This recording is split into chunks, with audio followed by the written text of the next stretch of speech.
New York fashion week 2025-এ Bangladeshi model Nibir Adnan Nahin আবারও বিশ্বমঞ্চে ঝলক দেখালেন। 11 থেকে 16 সেপ্টেম্বর সনি হলে আয়োজিত এই আসরে তিনি শুধু নিজের ক্যারিয়ারকে শক্তিশালী করেননি, দেশের ফ্যাশন ইন্ডাস্ট্রিকেও আন্তর্জাতিক স্বীকৃতি এনে দিয়েছেন। নিবিড় এবছর 5টি বড় রানওয়ে শোতে অংশ নেন।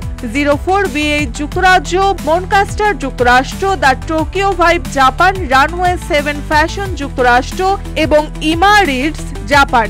তার 04 B8 এর পোশাক এবং বুক অফ বিউটি এর মেকআপ তাকে আরো মনোমুগ্ধকর করে তুলেছে। কঠিন কাস্টিং পেরিয়ে সিজি মডেলস এর মাধ্যমে নির্বাচিত হয়ে নিবিড় বিশ্ববিখ্যাত ডিজাইনারদের কালেকশন উপস্থাপন করেছেন। নিবিড় জানান, এটি কেবল ব্যক্তিগত সাফল্য নয়, বরং আন্তর্জাতিক অঙ্গনে বাংলাদেশের প্রতিনিধিত্ব করার এক গর্বের মুহূর্ত।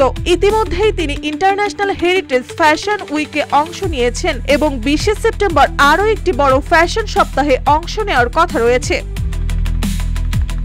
দেশের শীর্ষ ব্র্যান্ডের মডেলিং এর পাশাপাশি নিবিড়ের আন্তর্জাতিক ক্যারিয়ারে রয়েছে ভারত, লন্ডন, দুবাইয়ের কাজ এবং বুলগেরি ফ্রেগ্রেন্সের গ্লোবাল ক্যাম্পেইন। এবছর অভিনয়ও আত্মপ্রকাশ করেছেন। ঈশা মার্ডার ছবিতে এবং 14 সেপ্টেম্বর নিউ ইয়র্কে পেয়েছেন NRB award of international model of the year সম্মাননা। নিবিড়ের এই সাফল্য শুধু তার নয়, এটি বাংলাদেশের ফ্যাশন জগৎকে আন্তর্জাতিক মানে পরিচিত করার এক নতুন দৃষ্টান্ত।